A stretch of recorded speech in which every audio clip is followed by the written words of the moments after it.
grupo para que comiencen a exponer. Cualquier cosa yo les acoto a medida de lo posible cuando terminen o si por si acaso en el momento en que yo les puedo interrumpir para poder acotar algo, ¿sí? Pueden comenzar. ¿Se me escucha? Sí, se lo escucho. Ok, listo. ¿Me puedes poner en pantalla completa, Pepi, por favor?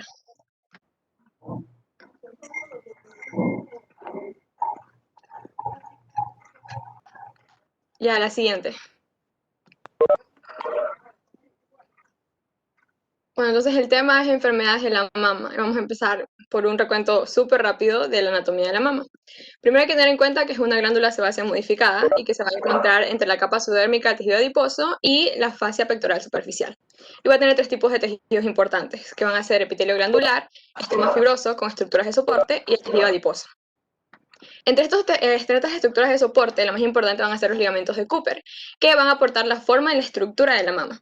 Hay que tener en cuenta que cuando hay una infiltración por carcinoma puede haber una fijación en estos ligamentos que va a provocar deformidades o pequeñas muescas o yuelos en la mama. Entonces, este es un indicio para que se revise más a conciencia que pueda haber un carcinoma. También hay otras partes de la mama que está principalmente conformado por un parénquima mamario, que es donde están los ligamentos. También hay un espacio de alto mamario, que está formado por tejido adiposo.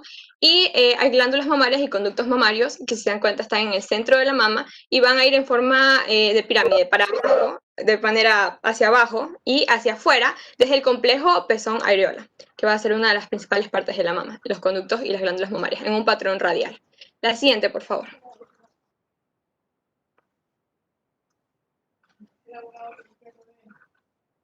Pepi, la siguiente, por favor. Ahí está, gracias. No, la anterior, ahí. Ahí, gracias. Entonces, estos conductos son... O sea, es un conducto que se ramifica varias veces, pero se puede considerar individual porque funcionalmente son independientes. Entonces, aquí en un medio de contraste se puede ver que no se llena toda la mama, sino solo una porción de estos conductos. Y esta va a está dispuesta en forma de árbol, donde los conductos van a ser de los más gruesos a los más finos, es decir, ramificantes, y terminan en lobulillos terminales, que van a ser las unidades lobulillares o los acinos, que son la parte final de esta ramificación, como se ve en la imagen de acá abajo. La siguiente, por favor. Ahora, en el lugar anatómico en el que se encuentra la mama también va a estar lleno de ganglios linfáticos, por lo general los axilares, y estos van a estar en número variable de acuerdo al peso de la persona.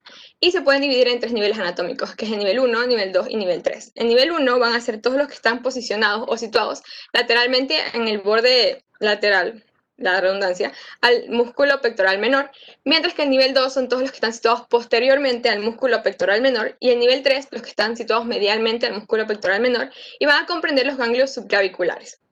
Ahora, hay que tener en cuenta bastante dónde está la posición de los ganglios en el caso de que haya que hacer una cirugía en el ganglio linfático centinela. El ganglio linfático centinela es el primer ganglio en la cadena axilar y suele encontrarse en el grupo de los ganglios mamarios externos. Además, esta zona está inervada fuertemente y en una cirugía, por ejemplo, hay que preservar estos paquetes nerviosos lo mejor posible. Principalmente los que tienen que ser preservados son el paquete neurovascular pectoral, que es el que está señalado ahí en rojo, y abajo también el nervio torácico y el nervio torácico largo o respiratorio externo de Bell, que por su nombre sabemos que influye en la respiración. El siguiente, por favor. Bueno, en la fisiología de la mama no vamos a hablar exactamente del desarrollo, porque ya sabemos que es en el periodo puberal, que empieza con la telarquía, etcétera, etcétera, sino en las partes de la fisiología anómala de la mama. Pueden haber cambios fibroquísticos y mastalgia, que estos pueden ser en una fisiología normal, como también una patológica. Por ejemplo, una enfermedad fibroquística va a suceder entre la cuarta y la quinta década de vida. Entonces, no es exactamente en la formación de la mama. Y va a estar caracterizado por una mastalgia, es decir, dolor en la mama clínica en el periodo premenstrual, y este dolor y sensibilidad también se van a exacerbar al contacto.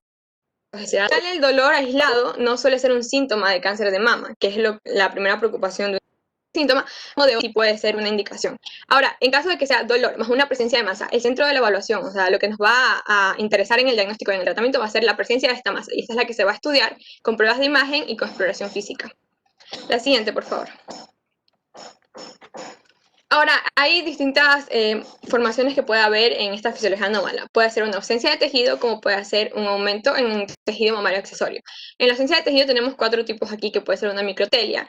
Como ven, es un pezón de menor tamaño, una telia, que es la presencia de la mama, pero sin pezón, una mastia, donde la mama está subdesarrollada, pero hay presencia de pezón, así sea más pequeño, y una mastia, donde no hay ni mama ni pezón.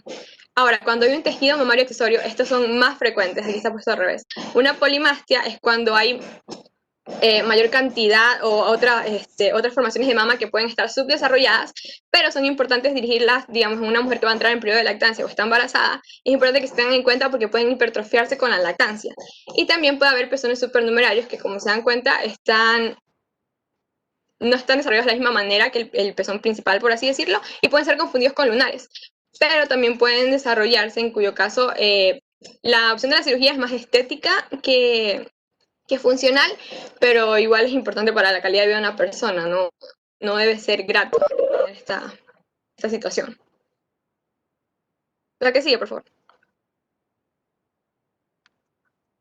Bueno, la ginecomastia es un trastorno de hombres donde hay una hipertrofia de la mama, o sea, hay un aumento del tamaño de la mama que no debería existir. Como ven en la segunda imagen, es como debería verse. La primera imagen es la mama hipertrofiada.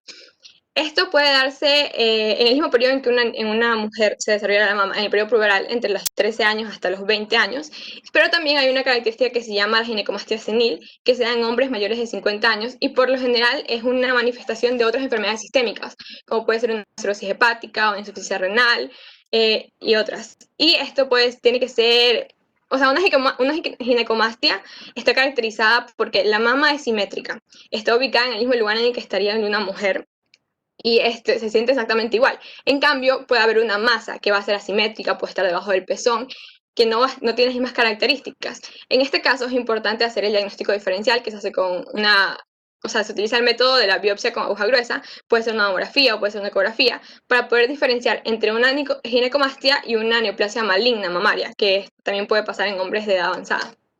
No es únicamente en mujeres. La siguiente, por favor.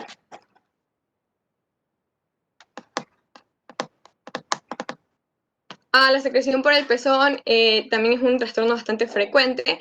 Si hay secreción láctea que se dan ambas mamas, se denomina galactorrea. Solamente es candidato para cirugía cuando hay una secreción cuantiosa, y por lo general está dada por un papiloma intraductal, esa suele ser la causa, pero casi nunca está causada por una neoplasia maligna. La siguiente. Un galactocele es la presencia de un quiste lleno de leche que está dentro de la mama. Estos quistes por lo general se hacen con una aspiración por aguja. Sin embargo, algunos quistes no pueden aspirar o se infectan, y aquí es donde se realiza la cirugía para este tipo de quistes. El líquido que sale suele ser blanco, parece purulento, pero sin embargo es un líquido estéril. Entonces las infecciones por lo general son infrecuentes. La siguiente. Ok, el método diagnóstico para alguna mujer con enfermedad de mama, vamos a seguir el mismo esquema que se sigue en todas las otras enfermedades. Empiezas con una anamnesis, vamos a tener en cuenta las edades, principalmente las edades puberales y las edades pre- y posmenopáusicas, antecedentes reproductivos, gestas, abortos, etcétera, biopsias previas y resultados de esas biopsias, el uso de anticonceptivos o de hormona estimulante de la tiroides, los antecedentes familiares de cáncer, por ejemplo, si hay una presencia de alguna masa, si hay mastalgia, si se creció por el pezón, alteraciones de la piel. Todo esto tenemos que hacer una búsqueda más exhaustiva.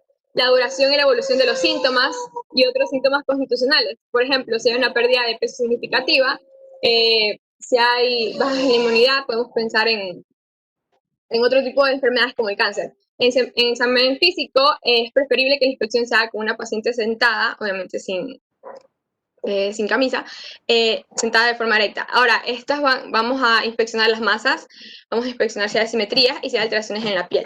También con la palpación y la inspección vamos a ver si hay presencia de pequeños hoyuelos en la piel, como les dije, lo que puede pasar con los ligamentos. Con la palpación verificamos si hay piel naranja, hipersensibilidad al contacto, calor, tumefacción, o sea, signos de edema, y que pueden ser característicos de un carcinoma inflamatorio. En la palpación de los ganglios linfáticos también. Y la palpación de la mama se hace principalmente cuando en la inspección se hace con una mujer sentada en posición erecta. La palpación es preferible en decúbito supino, sobre una superficie firme, con un brazo levantado encima de la cabeza, dependiendo de qué mama se va a usar. O sea, el mismo brazo en la mama que se va a inspeccionar.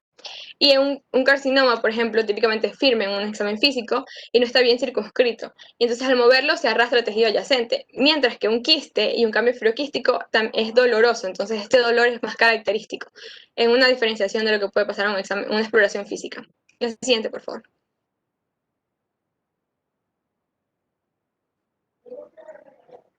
Otro método de diagnóstico que se utiliza es la biopsia, y hay tres tipos: por aspiración de aguja fina, que es el diagnóstico por lo general en masas, y es una aguja de calibre 22, por aspiración con aguja gruesa, que este es para cuando hay una lesión mamaria, y se usa con una guía mamográfica, ecográfica o por resonancia magnética, que esta es menos usada, y por una biopsia por excisión, que es cuando en una aspiración de aguja gruesa ya hay un hallazgo de un fibroadenoma, entonces se obliga a realizar una incisión para descartar otro tipo de tumor, que es el filoides en este caso.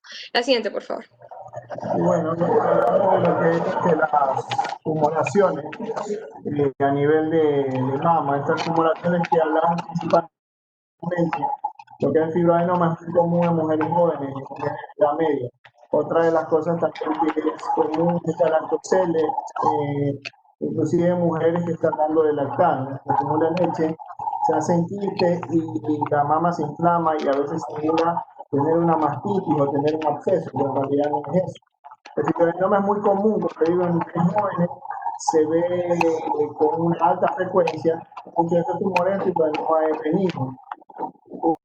Cuando nosotros pueden hacer exámenes como la ecografía en las mujeres menores de 35, las mujeres mayores de 35 para la mamografía y la ecografía como screening, nosotros de acuerdo a eso se establece, no sé si lo van a hablar ya ahorita, el BRATS. El BRATS es una medida imagenológica que determina la benignidad o malignidad imagenológica.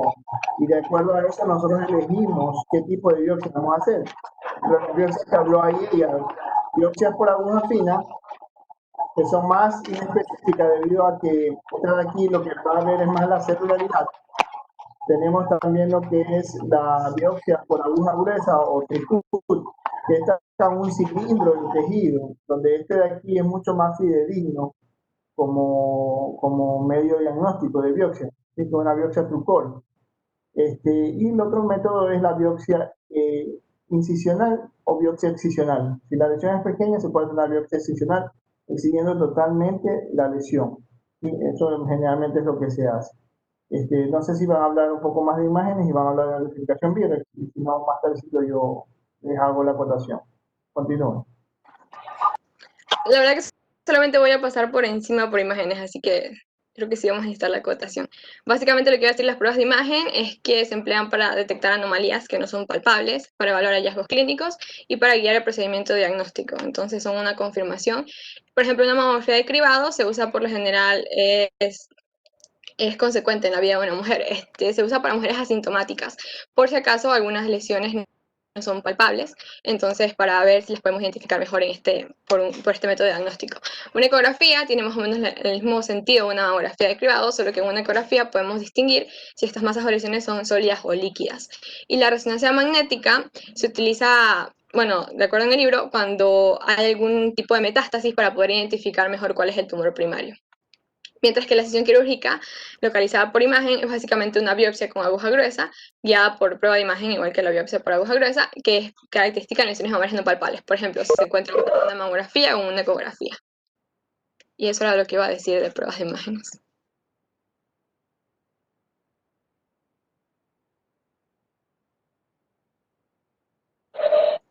Bueno, ya el siguiente, por favor.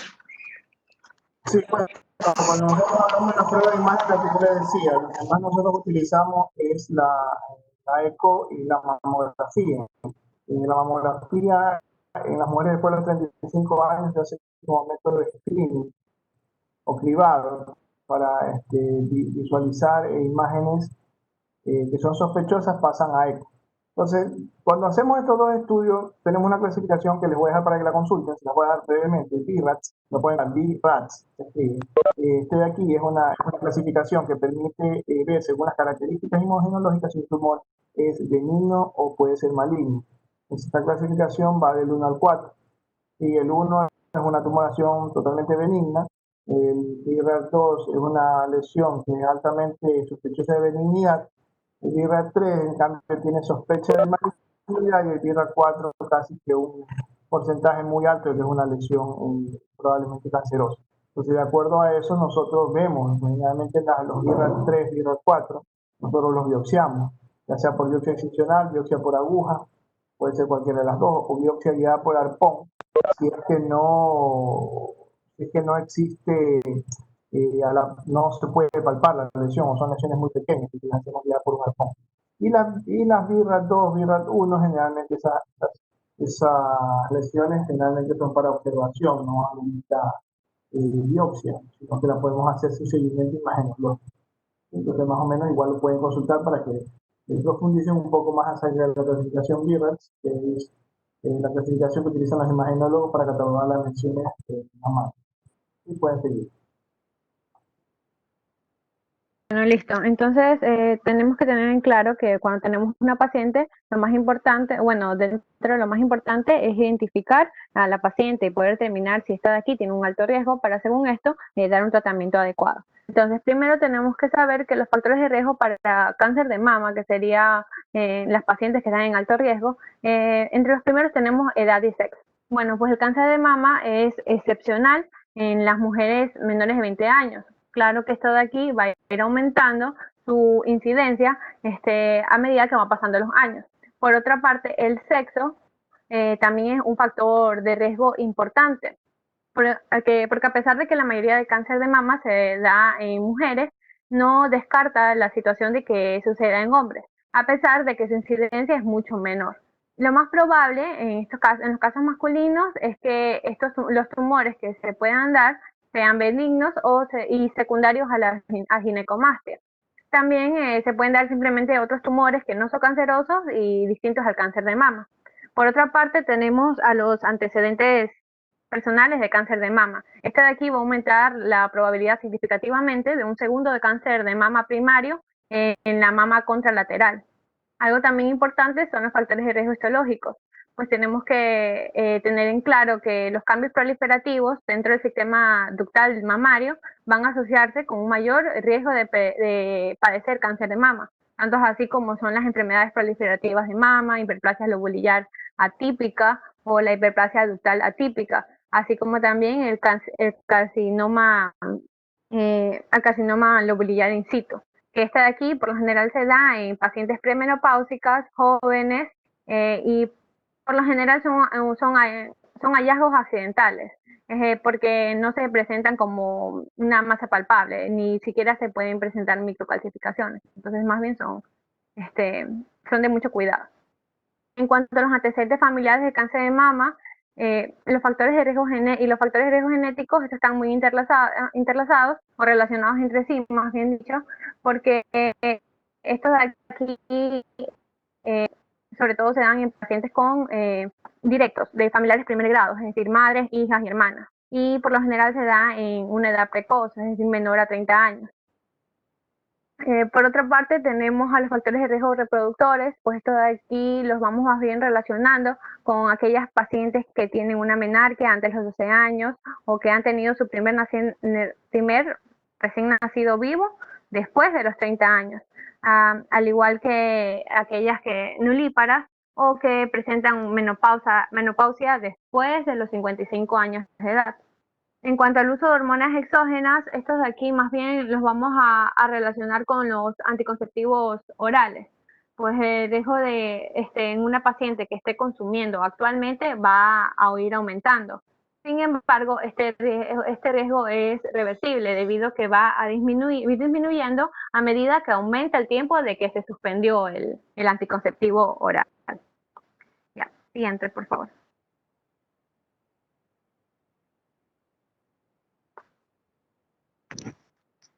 En cuanto al tratamiento de las pacientes de alto riesgo, bueno, pues una vez las identificamos, vamos a tener que, primero, una exploración clínica de las mamas, realizar la mamografía, una resonancia magnética de mama, y una vez teniendo bien en claro a la paciente, poder pasar hacia los métodos que se pueden utilizar, ya sea quimioprevención, una mastectomía, pero sin embargo, lo más indicado es de que la mastectomía profiláctica, porque esta de aquí se ha comprobado que puede reducir un 90% el riesgo de padecer cáncer de mama. Siguiente, por favor.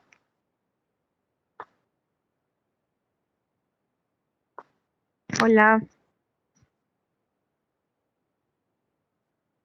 Siguiente, por favor. Ya, ya. En cuanto a los tumores benignos, aquí tenemos a los quistes mamarios. Los quistes mamarios no van a ser más que cavidades llenas de líquidos que van a estar revestidas por un epitelio. Estos de aquí, su tamaño puede variar, puede ser ya sean microscópicos o puede ser grandes masas palpables, que pueden tener un contenido de 20 a 30 ml. Son muy propensos a las hormonas, por lo cual varían según el ciclo menstrual. El diagnóstico se lo puede hacer por aspiración directa o por la ecografía. El líquido en sí a salir puede ser productos de desecho, por lo tanto puede tener una coloración pajiza o puede ser un poco verdoso. No suele estar indicada la extirpación quirúrgica. Siguiente, por favor. Los fibroadenomas. Estos fibroadenomas son tumores sólidos, benignos, que van a estar compuestos por elementos epiteliales y también por elementos estromales. A la exploración lo que vamos a encontrar van a ser masas firmes que se puedan mover con facilidad y que pueden ser ya sean lobulados o con contorno liso. Su tamaño puede ir aumentando a lo largo de los meses. Es el segundo tumor más frecuente de la mama y prevalece más que todo en pacientes menores de 30 años. Siguiente, por favor. Su diagnóstico se lo tiene que confirmar por un estudio anatomopatológico. Una vez se haya confirmado, se tiene que tranquilizar a la paciente. Pero si la paciente sigue preocupada o si el tumor sigue aumentando de tamaño, se tiene que realizar la extirpación quirúrgica. Algo a favor es de que estos aquí, al ser benignos, obviamente van a estar bien encapsulados y se puede separar sin problema del tejido mamario circundante. Siguiente. Bueno, en cuanto a los amartomas y los adenomas, bueno, estos aquí los vamos a definir. Un ratito antes de pasar a lo siguiente, es importante ver que muchas mujeres sienten ansiedad cuando les diagnostican una lesión o un nódulo en la mama, que se han palpado, se tocan o algo así. Entonces, al nosotros decirle que es un BRAF 2, un BRAF 1, igual queda la, la sensación de la paciente de no estar satisfecha a veces con el diagnóstico. Uno quiere, apenas tiene una bola o un nódulo, es que se saque para ver y hacer un estudio patológico. O sea, eso es la parte psicológica que juega bastante en muchas personas. Entonces, muchas veces le va a pedir que retire la lesión. En caso de ser una lesión palpable, se puede hacer una cirugía pequeña sacando el nódulo totalmente con tejido sano, como lo dijo, y se manda a patología para hacer un estudio. En el caso de ser alguna lesión, como yo les venía diciendo, que no sea palpable, o sea muy pequeña, en ese caso lo que salía es hacer el quirófano, una biopsia, pero eso hay que guiarlo con un arpón, ecográficamente. El arpón le indica, la punta del arpón le indica dónde está la lesión. Entonces, al hacer nosotros eso, podemos hacer una incisión completa de la lesión que es pequeña o no palpable. Entonces, ahí se hace guiado con arpón. Eso es lo que quería contarles cuando se hace eso. Exactamente. Bueno, y ahora con los amartomas y los adenomas, en sí, en común lo vamos a definir como proliferaciones benignas que van a tener cantidades variables de epitelio y de tejido de soporte estromal. El amartoma en sí, que es como el que me vemos en la imagen, bien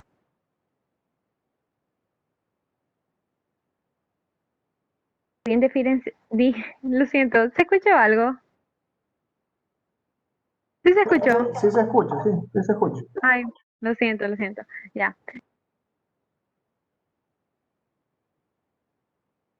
Un inconveniente. Bueno, va a ser un nódulo bien diferenciado, va a contener lobulillos que van a estar apilados, también van a tener conductos extralobulillares que van a ser prominentes y dilatados, es por eso que como se pueden evidenciar clínicamente. El diagnóstico en esta paciente tiene que ser es necesaria la biopsia, porque es la única manera en la que podemos determinar que se trata de este tumor y no de un tumor maligno, porque se puede llegar a ser confundido. También, como vemos clínicamente o a la exploración física, se va a ver que va a ser unilateral por lo general. En cuanto a las infecciones y los abscesos, bueno, pues estas de aquí en sí, la incisión quirúrgica o el drenaje tienen que ser estrictamente para aquellos que tras la aspiración o un tratamiento antibiótico no han funcionado. Es muy importante saber que una evaluación ecográfica puede contribuir a tipificar el acceso mamario y orientar consigo el tratamiento. Sin embargo, como lo mencioné, las infecciones en sí se pueden resolver de manera fácil e incluso pueden llegarse a resolver de manera completa con el uso de antibióticos adecuados. Pero si el eritema o el edema persisten, podemos considerar el diagnóstico de un carcinoma inflamatorio. Para esto, obviamente, tenemos que hacer los estudios necesarios. Pero es importante descartar, inclusive para la tranquilidad de la paciente. Siguiente, por favor.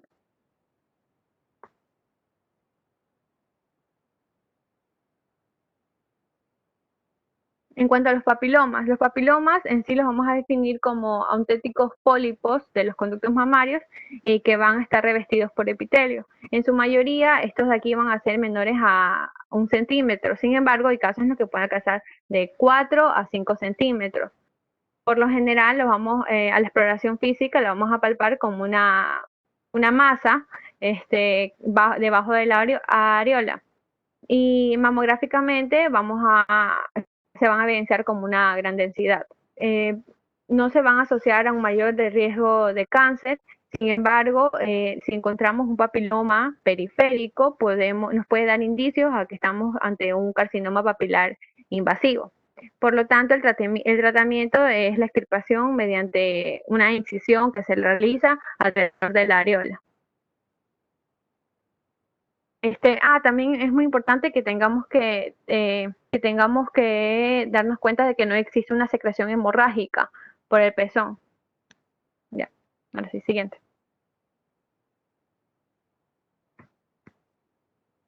Las cicatrices radiales. Estas cicatrices radiales, por lo general, son lesiones esclerosantes, van a ser complejas y son muy similares a los carcinomas, como se ven en la mamografía. No suelen tener un diámetro mayor a 1 centímetro, pero la exploración física, podemos ver una formación de hoyuelos en la piel debido a la tracción sobre los tejidos circundantes. No precisan ser extirpados, precisan ser extirpados porque necesitamos descartar un carcinoma. Y sí tienen una gran asociación con el riesgo de cáncer elevado. Siguiente, por favor. Hola. Ya. En cuanto a la necrosis grasa, esta lesión por su parte no tiene potencial de malignidad. Esta de aquí va a ser una masa palpable, también se puede apreciar como una densidad en la mamografía y puede tener calcificaciones. Normalmente se forman después de algún trauma o de alguna intervención quirúrgica o incluso después de radioterapias. Las calcificaciones, como los mencioné, son prácticamente características. Histológicamente se van a ver obviamente macrófagos, lípidos, tejido cicatrizal y células inflamatorias en general. Ya, siento. En cuanto a la epidemiología del cáncer de mama, cada año en las Américas más de 462.000 mujeres son diagnosticadas con cáncer de mama y casi 100.000 mueren a causa de esta enfermedad. Si las tendencias actuales continúan para el año 2030, se prevé que el número de mujeres diagnosticadas con cáncer de mama aumente en un 34% en las Américas.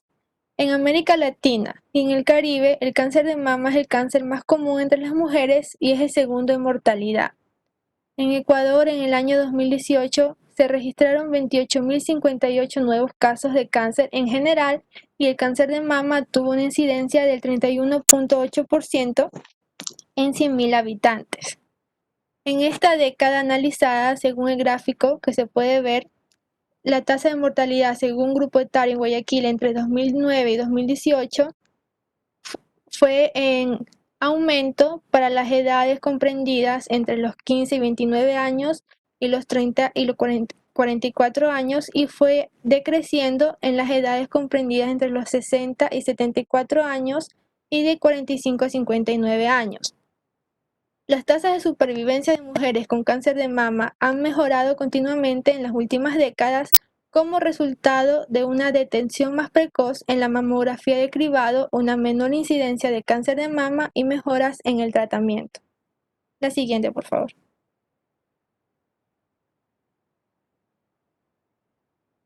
En cuanto a la anatomía patológica, el cáncer de mama se va a clasificar en cáncer de mama no invasivo y cáncer de mama invasivo. El cáncer de mama no invasivo va a dividirse en dos grandes grupos, el carcinoma lobular in situ y el carcinoma ductal in situ. El carcinoma lobular in situ va a catalogarse como un factor de riesgo de cáncer de mama y se va a caracterizar por un confinamiento dentro del perímetro del lobulillo normal con acinos expandidos y ocupados, mientras que el carcinoma ductal in situ es una lesión más heterogénea patológicamente y se va a distinguir en cuatro tipos principales: el papilar, el cribiforme, el sólido y comedo. Además, se va a caracterizar por espacios definidos ocupados por células malignas que habitualmente se reconocen con una capa de membrana basal formada por células mioepiteliales presuntamente normales. Los tipos papilar y cribiforme suelen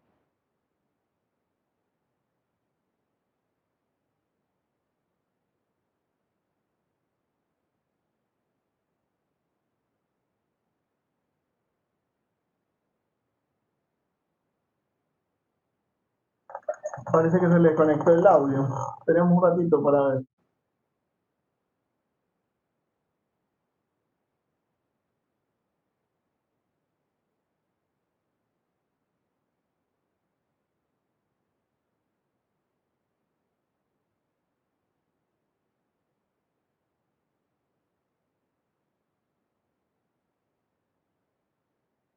por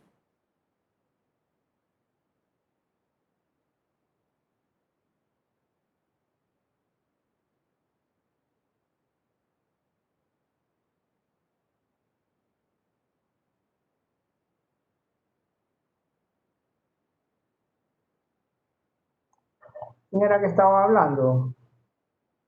Para ver qué pasó. Yulisa Gómez estaba hablando, doctor, y le estamos escribiendo, pero no contesta. No sé si se le habrá ido el internet, tal vez. Ya voy a tratar de llamarla, a ver qué pasa. Pero sí está conectado. Sí está conectado.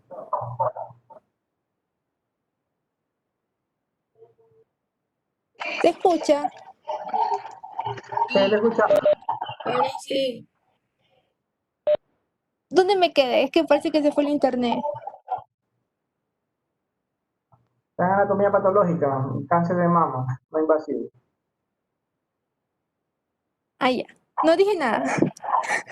No se le escuchó casi nada, solo al principio. Ay, ay. Ya, en el cáncer de mama no invasivo, este se va a dividir en dos grandes grupos, el carcinoma lobular in situ y el carcinoma ductal in situ. El carcinoma lobular in situ se va a catalogar como un factor de riesgo de cáncer de mama y se va a caracterizar por un confinamiento dentro del perímetro del lobulillo normal, con ácidos expandidos y ocupados, mientras que el carcinoma ductal in situ es una lesión más heterogénea patológicamente y se va a distinguir cuatro tipos principales: el papilar, el cribiforme, el sólido y comedo. Además, va a tener espacios definidos ocupados por células malignas, habitualmente con una capa reconocible de membrana basal formada por células mioepiteliales presuntamente normales. Los tipos papilar y cribiforme suelen ser lesiones de menor malignidad y pueden tardar más tiempo en transformarse en cáncer invasivo, mientras que los tipos sólidos y comedos son por lo general lesiones de mayor malignidad. En algunos casos, todo un árbol ductal suele estar infectado por la neoplasia maligna y la mamografía va a mostrar característicamente calcificaciones que va desde el pezón que se extiende hasta el interior de la mama. El carcinoma ductal in situ, si no se trata por alguna razón, se puede transformar en un cáncer agresivo. La siguiente, por favor.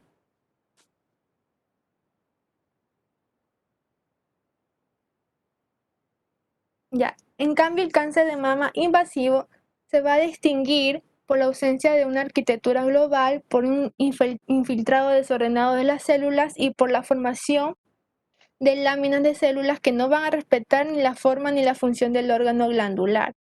Este se divide en cáncer lobulillar invasivo, que representa un 10% de los cánceres epiteliales invasivos, y el cáncer ductal invasivo, que representa entre el 50 y el 70%. El cáncer lobulillar invasivo va a invadir la mama en filas únicas, lo que explica por qué permanece clínicamente oculto y a menudo no se detecta en mamografía ni en la exploración física hasta que la enfermedad se ha extendido. Mientras que el cáncer ductal invasivo tiende a crecer en masas cohesionadas, va a formar anomalías definidas en la mamografía y a menudo se va a palpar como un tumor delimitado en la mama, con menor tamaño que en los cánceres lobulillares. Cuando este cáncer presenta características especiales, recibe el nombre acorde a esas características. Por ejemplo, el carcinoma tubular se va a caracterizar por unas células infiltrantes que van a formar pequeñas glándulas revestidas por una sola capa de epitelio nodino, y el carcinoma mucinoso se va a caracterizar por secretar grandes cantidades de mucina y por parecer que está flotando en ese material, aunque estos cánceres tienen poca incidencia y prevalencia. Siguiente, por favor. En la actualidad, de gran importancia son los marcadores moleculares que van a definir los subtipos de cáncer de mama. Hay numerosas vías y marcadores moleculares que afectan el pronóstico del cáncer de mama, como moléculas de la vía de los receptores de las hormonas esteroides, como son RE y RP, y de la vía del factor de crecimiento humano, como es la familia HER. Esta familia HER es una proteína que está amplificada y se encuentra aproximadamente en el 20% de los cánceres de mama. La incorporación de estos marcadores predictivos en las pruebas rutinarias de los cánceres de mama pueden ayudar a predecir qué pacientes se van a beneficiar con más probabilidad de los tratamientos dirigidos a esos marcadores. Los pacientes con tumores positivos para los receptores de hormonas esteroides van a recibir tratamientos endocrinos, y los afectados por cánceres positivos para los receptores de factor de crecimiento 2 van a recibir tratamiento dirigido contra este receptor. No obstante, el cáncer de mama es una enfermedad heterogénea y los distintos cánceres de mama se comportan de manera diferente. Un hallazgo inesperado es la exclusividad de los tumores que son negativos tanto para los receptores de hormonas esteroides como para los receptores de factores de crecimiento humano. Además, son negativos también para los receptores de hormonas esteroides RP. Estos cánceres se denominan cánceres triple negativo y expresan proteínas comunes en las células mioepiteliales en la base de los conductos mamarios, también denominados cánceres de tipo basal. Estos son muy agresivos y se van a presentar sobre todo en mujeres jóvenes. Se dice que se combaten sobre todo con quimioterapia. La siguiente, por favor. En cuanto a los otros tumores de la mama, hay tumores mixtos, epiteliales y conjuntivos, como son los tumores filoides y los angiosarcomas. Los tumores filoides son clínicamente más difíciles y contienen una proliferación bifásica del estroma y del epitelio mamario. Su evolución habitualmente es benigna, pero también se puede clasificar en tumores filoides malignos, y el diagnóstico está indicado por su mayor tamaño en la historia clínica, también del crecimiento rápido y su aparición en pacientes de más edad. Y el angiosarcoma es un tumor vascular que puede aparecer de nuevo en la mama o bien dentro de la dermis mamaria tras la radiación por un cáncer de mama. Estos van a presentar frecuentemente necrosis de gran malignidad, y clínicamente el angiosarcoma inducido por la radiación se va a identificar como una erupción elevada de color marrón rojizo, así como muestra la figura de abajo, Esa figura, la A, se muestra una erupción de color, no se ve el color, pero suele ser de color marrón rojizo púrpura en la piel de la mama. La siguiente, por favor.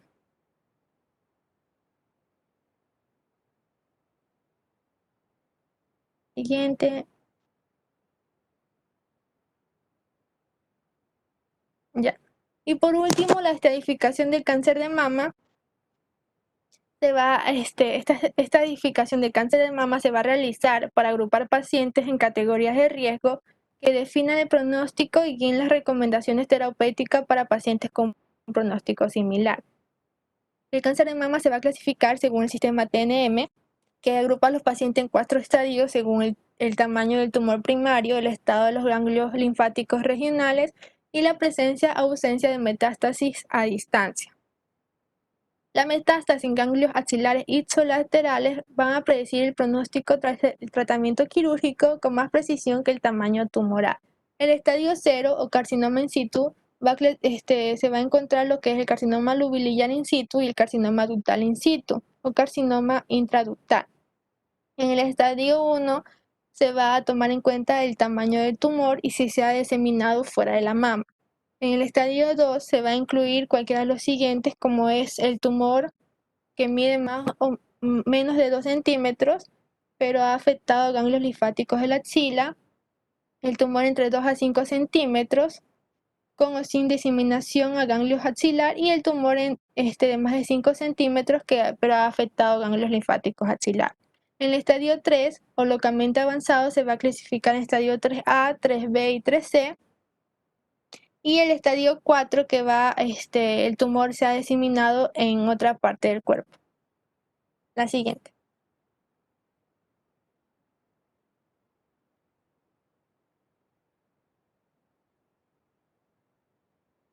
Ya, ahora en cuanto a la cirugía conservadora de la mama, vamos a encontrar aspectos técnicos como por ejemplo cuando se dice que la extirpación del tumor primario conservando la mama ha recibido muchos nombres, como son la tumorectomía, mastectomía parcial, mastectomía segmentaria o escisión local amplia.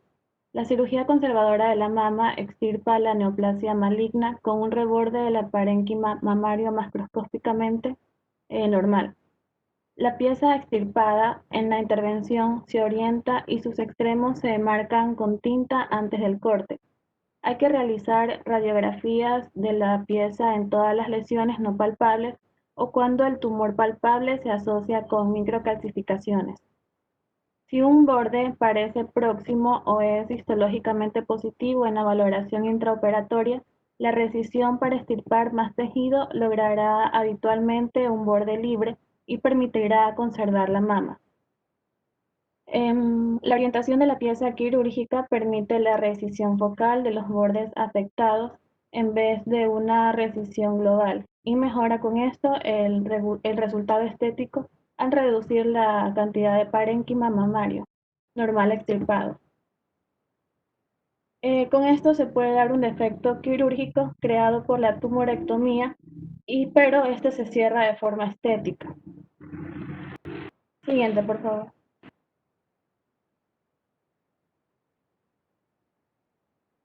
Bien, en las consideraciones estéticas se ha popularizado el término de oncloplástica. Este sirve para recalcar la importancia de lograr el mejor resultado estético posible en las intervenciones de resección del tumor con bordes oncológicos adecuados. En esta parte, el objetivo es mantener cuanto sea posible el contorno y el tamaño natural de la mama para así lograr una estética óptima y la simetría con otra mama. Cuando el tumor primario se extirpa mediante una incisión directamente por encima del tumor y a continuación se cierra la piel sin volver a aproximar el tejido mamario, pueden producirse distintas deformaciones.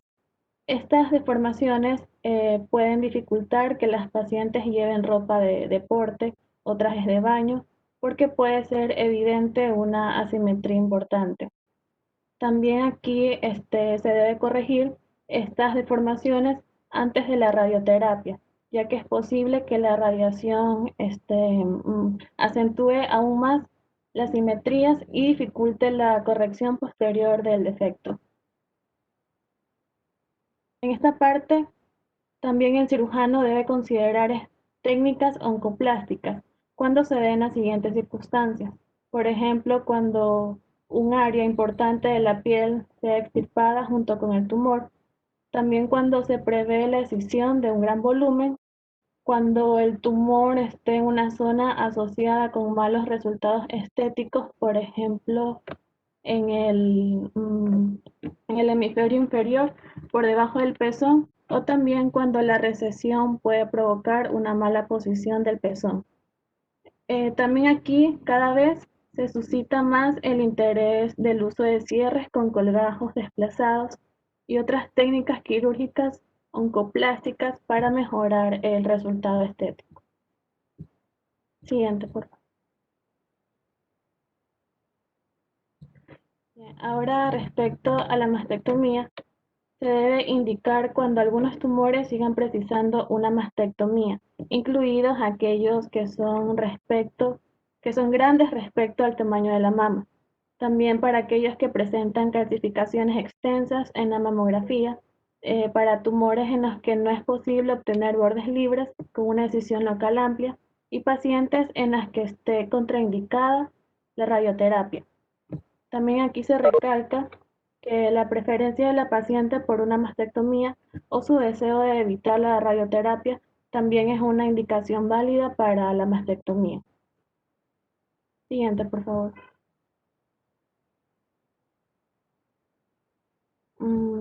En la reconstrucción de la mama post-mastectomía, un momento.